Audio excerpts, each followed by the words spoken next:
Hi, I'm Jessica Tennant. If you don't know me, I'm one of the occasional preachers here, and today we're going to continue the story of Joseph. Now, I've used two sources really for this talk today. The first one is obviously Joseph and his amazing Technicolor Dreamcoat, because anyone who's seen it and heard it as many times as I have, every time Joseph's mentioned, you will have a song going through your head.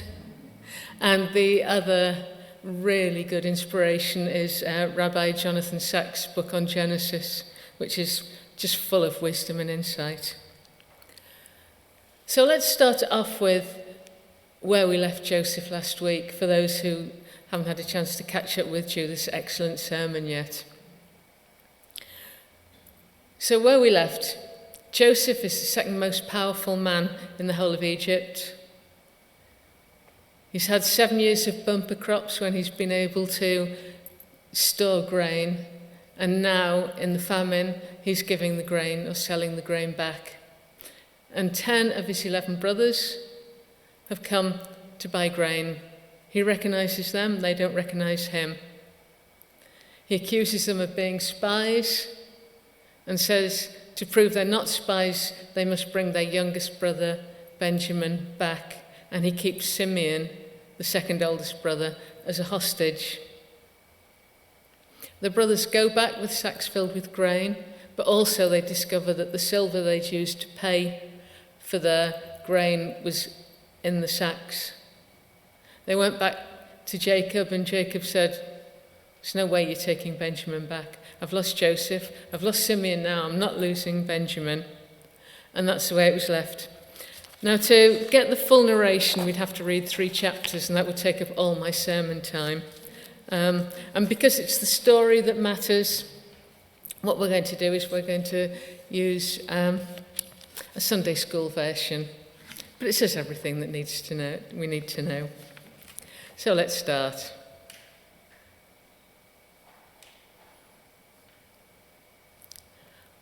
When Jacob and his family had eaten all the grain they brought back from Egypt, they were hungry once more.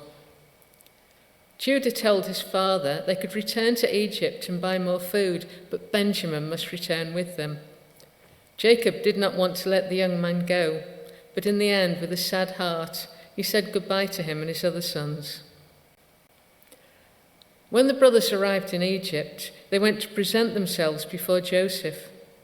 When Joseph saw Benjamin, his brother, he ordered his steward to take all the men to his house and prepare a meal for them. They would eat at noon.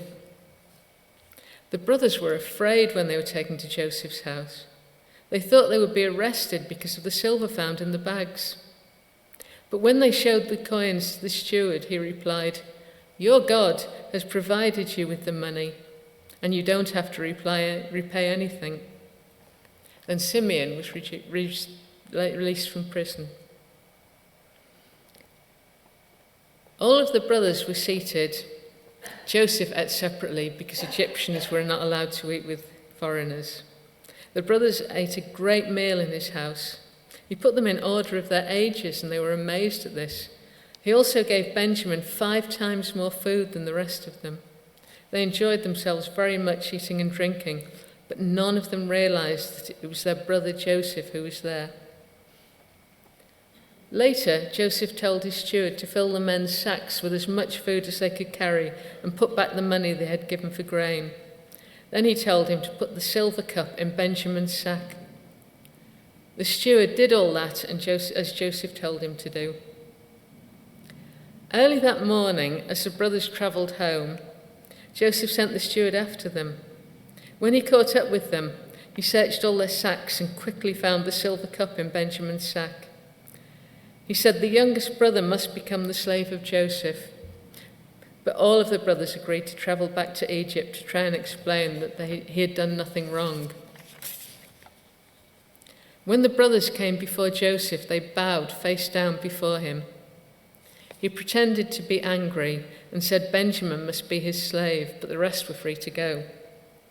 At this, Judah began to beg for his young brother's life. He offered to take his place and be Joseph's slave forever. Joseph could stand it no longer. He made all his servants leave until only his brothers remained. Then he cried and said loudly, "I am Joseph, your brother." The men couldn't believe. "It's true. Do not worry about what you did to me," Joseph continued. "God has used it to save us from the famine that is happening all over the world. Now all of us and our father will be saved." Then Joseph turned to Benjamin, threw his arms round him, and cried. Then Joseph hugged all of his brothers and told them to return to their father and tell him to come back to Egypt, where he would give them all a place to live and be happy. This is the word of the Lord. Right, so it's quite a confusing story, isn't it? They're going to Egypt, there's the going back, it's really fussy, and I've never really got it before. Now, the way Joseph the musical puts it is quite simple. Joseph says, "I shall now take them all for a ride. After all, they have tried fratricide." And everyone who knows Joseph, will have that going through their head the rest of the day. I apologise for that. Is that what happened? Is Joseph just giving some sort of cruel joke to torture the brothers? Or is there something deeper going here? Well, luckily, Rabbi Sachs explains that there is something far more deeper and more beautiful going on here. So let's go back to the beginning. So Jacob basically was a bad husband who loved Rachel and didn't love Leah, and a bad father who made a real fuss of his son Joseph, who was Rachel's son, and neglected all the rest of his children, so that they became filled with resentment and jealousy. And when Joseph started having dreams about things bowing down to him, the brothers decided that the dreamer had to go. So, when they got an opportunity, they were going to kill him. But Judah, brother number 4, said, "We don't want to kill him. What gain do we get from killing him? Let's sell him instead," which is pretty callous. And Reuben, brother number 1, who was going to secretly save Joseph, wasn't there for this bit, so he missed out, and so he wasn't able to secretly save Joseph. So Joseph became a slave. Now let's go through to the scenario that Joseph has cooked up here.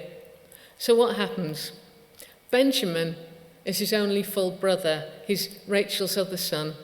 And in Joseph's absence, he has become the favoured son. So all the brothers sit down for a meal, but Benjamin gets 4 times as much as the rest. He is favoured. And then he's framed for stealing a cup and told he's going to be made a slave. So what's happening here? It's a recreation of the Joseph story. The favoured son, given lots of opportunity for the brothers to become jealous and then to be taken into slavery. And I think Joseph is doing 2 things here. One is, knowing what his brothers were like 22 years ago, he's checking that Benjamin is actually safe or whether his life's in danger. And secondly, he's seeing if the brothers have changed. He's giving them the opportunity to go through that same scenario again and see if they'd act differently. And boy, had they changed. What we see is an absolutely radical transformation. And particularly radical is the transformation of Judah. Now, I am going to just read a bit of the full story here. In Genesis 37, Judah says to his brothers, "What will we gain if we kill our brother and cover up his blood? Come, let us sell him to the Ishmaelites and not lay a hand on him. After all, he is our brother, our own flesh and blood." His brothers agreed. Yeah, as if being brother, it's okay to sell him into slavery.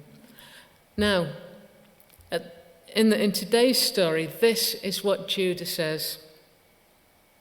"So now, if the boy is not with us when I go back to your servant my father, and if my father, whose life is closely bound up with the boy's life, sees that the boy isn't there, he will die. Your servants will bring the grey head of our father down to the grave in sorrow. Your servant guaranteed the boy's safety to my father. I said, if I do not bring him back to you, I will bear the blame before you, my father, all my life. Now then, please let your servant remain here as my lord's slave in place of the boy, and let the boy return with his brothers. How can I go back to my father if the boy is not with me? No, do not let me see the misery that would come on my father. So that's a complete and utter transformation. And what are the parts of this transformation? Well, you get the impression that Judah would bitterly regret if he couldn't take Benjamin back, which suggests he bitterly regrets what had happened to Joseph. So he regrets it. He wants things to be different.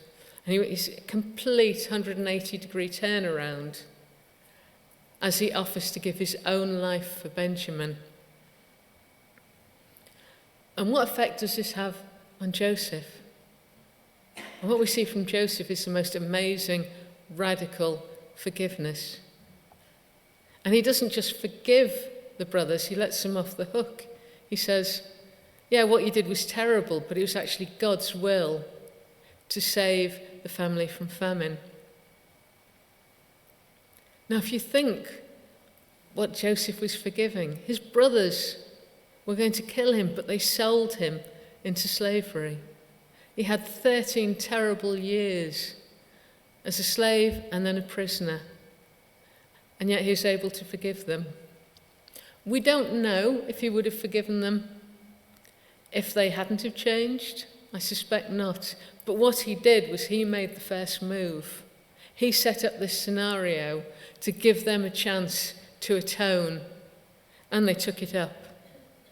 So the first thing we see is radical transformation. The second thing we see is radical forgiveness. And the third thing we see is radical reconciliation as the family becomes whole again, as relationships are, well, they're more than just restored.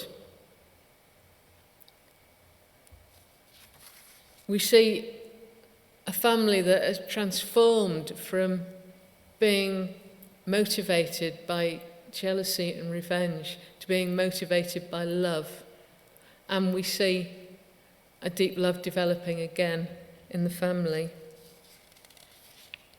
The interesting thing is that when you look at the genealogy, the person that carries through the seed of Abraham is not Joseph, it is Judah. Judah is the forefather of David and ultimately of Jesus. And maybe that's something to do with putting radical transformation in the DNA of the society and bringing it through to our DNA. So let's fast forward a few thousand years to the gospel story, because the gospel story has very close relationships to the Joseph story. In the gospel story, we have Jesus, completely innocent, suffering, going through great injustice, dying to save the world. And he shows radical forgiveness. He forgives the people that are nailing him to the cross. He brings forgiveness to the whole world through his death and resurrection. And he brings radical transformation. Because once we know Jesus, once we give our lives to him, once we're filled with his Spirit, we can begin to be transformed, to be like him, to be motivated by love. And he brings about radical transformation as he creates this family of believers through the world, throughout history. We're reconciled to God and we're reconciled to each other. So what does it mean for us personally?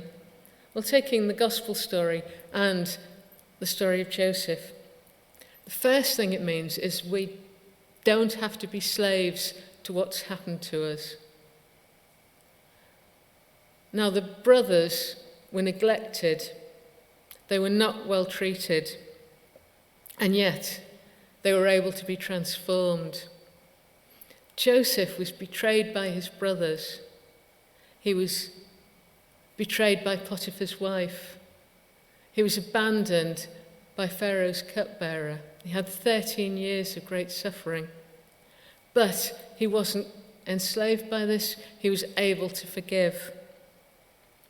And that's the same with us. We can move on from our backgrounds. Through the gospel, we can learn to live transformed lives.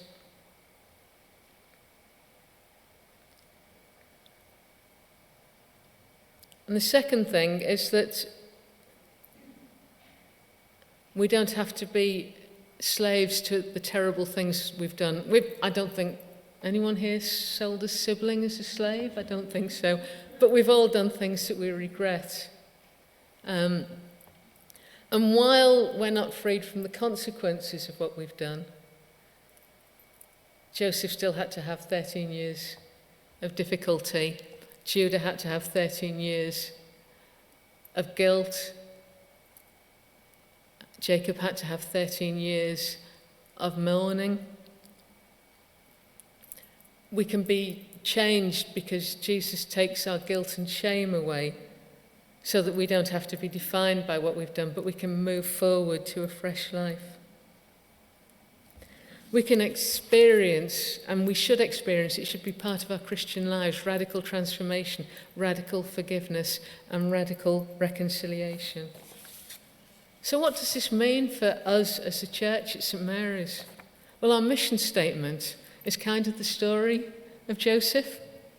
We're God's transforming people in our parish to love Jesus, to serve and tell others, and to be community. This radical transformation is just part of our lives. We're radically transformed so that we can transform our community. We learn forgiveness and reconciliation so we can build this beautiful God community here. And we can serve others because we're motivated by love. And we can share our story, and what an amazing story it is.